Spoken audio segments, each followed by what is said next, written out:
If you've ever stared at a message like this and felt your stomach drop, you already know this feeling. Someone in your family needs money, and somehow in that exact second you feel like the bad guy. Not because you did anything wrong, just because you have it and they don't right now. And if this isn't the first message like this, you know the guilt gets heavier every single time. Today I'm giving you 5 practical ways to say no without destroying the relationship and without carrying the guilt home. These aren't scripts to memorize, they're systems. And once you have a system, the guilt has nothing to attach to. Before the 5 ways, let's be honest about why this is so hard in the first place. In most families, money and love get tangled together. Saying no to one can feel like saying no to the other. That's not your fault. That's just how most of us were raised to think about family and money. But you can love someone completely and still protect your own financial stability. Those two things aren't in conflict. The first way is the budget boundary. This one works because it removes you from the decision entirely. Here's the idea: you already have a monthly budget, rent, groceries, savings, and yes, even a small family support category. When that category runs out for the month, it runs out, not because you're choosing not to help, because the system already decided before the request ever came in. That's the whole point. You can literally say, I've already used my budget for this month. Let's talk again in a few weeks. You're not rejecting them personally. You're following a system you built before emotions were even involved. That distance is what removes the guilt. You're not the villain, you're just someone who plans ahead. The second way is the investment lock-in. This one is almost too simple, but it works incredibly well.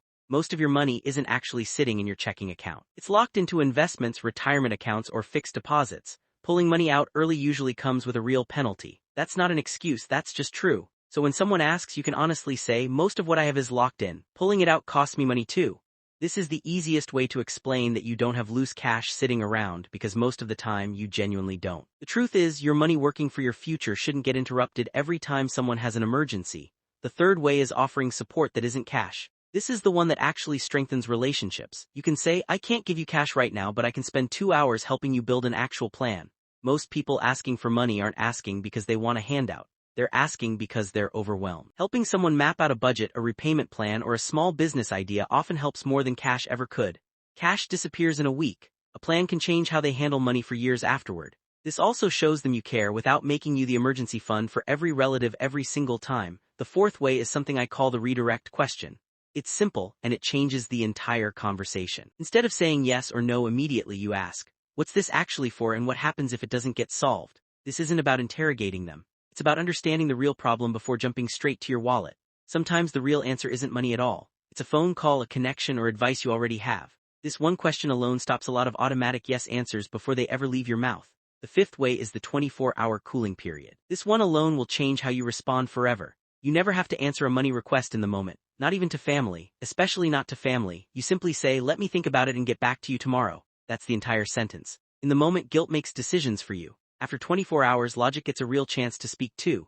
Most urgent requests aren't actually as urgent as they feel in that first phone call or message. And if it truly is an emergency, 24 hours won't change the outcome. It will only change how clearly you think. The sixth way is only for the closest people in your life. This one requires real honesty, not a script. Sometimes you need to have the deeper conversation. What happens to this family if I become the only safety net? You can say, I want to build something that helps all of us long-term, not just cover this 1 month. This reframes you from someone withholding money into someone building real, lasting security for the whole family. It's a harder conversation, but it's the one that actually changes the pattern instead of repeating it every month. The seventh and final way isn't a script at all. It's a mindset shift that makes everything else easier. Saying no to a request isn't selfish. It's protecting the very stability that lets you help at all. If you give away your financial stability every time someone asks, eventually you have nothing left to give anyone. You can't pour from an empty cup. That's not a cliche. That's exactly what happens to overextended family members. Every boundary you set today is what makes you capable of actually helping when it truly matters most. So next time that message comes in, you have 5 real ways to respond without carrying the guilt home.